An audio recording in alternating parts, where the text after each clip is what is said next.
Hello friends, welcome to வசந்தம் சமையலறை. வசந்தம் சமையலறையில் இன்னைக்கு டேஸ்டியான பூரி எப்படி செய்கிறன்றதை பார்க்கலாம். அதுக்கு ஃபஸ்ட்டு 2 கப் கோதுமை மாவு,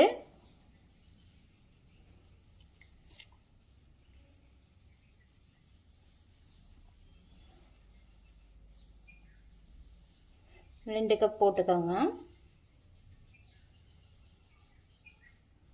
ஒரு 1/4 கப் மைதா மாவு,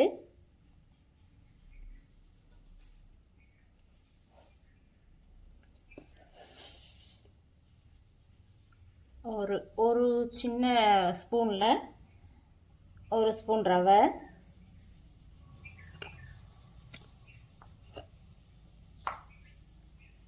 இந்த மாவுக்கு தேவையான அளவுக்கு சால்ட் போட்டுக்கோங்க.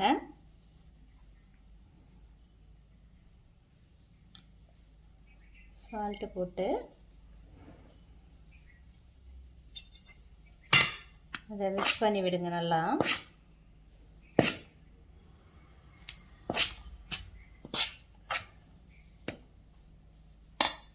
மிக்ஸ் பண்ணிவிட்டு தேவையான அளவு தண்ணி ஆட் பண்ணிக்கோங்க. கொஞ்சம் கொஞ்சமாக தண்ணி கலந்து மிக்ஸ் பண்ணிக்கோங்க.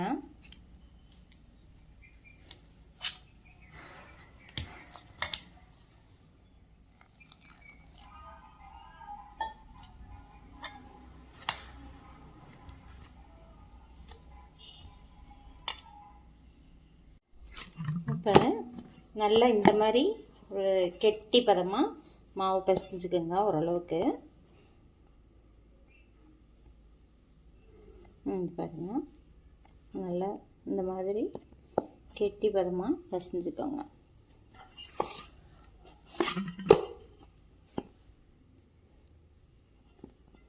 ரொம்ப தண்ணியாகவும் இல்லாமல் திக்காகவும் இல்லாமல் நார்மல் பத்துக்கு சப்பாத்தியை விட கொஞ்சம் கெட்டியாக லைட்டாக பிசைஞ்சுக்கோங்க.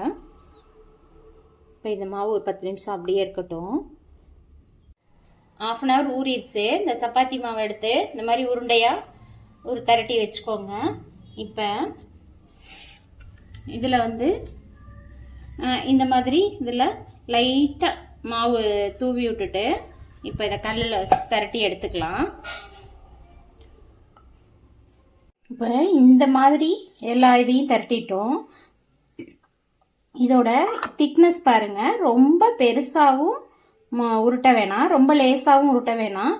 இந்த மாதிரி ஒரு மொத்தத்தில் உருட்டினா போதும். இப்போ சூடான எண்ணெய் காஞ்சிருச்சு. இந்த சூடான எண்ணெயில்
இந்த மாதிரி எல்லாத்தையுமே பொரிச்சு எடுத்துக்கலாம்.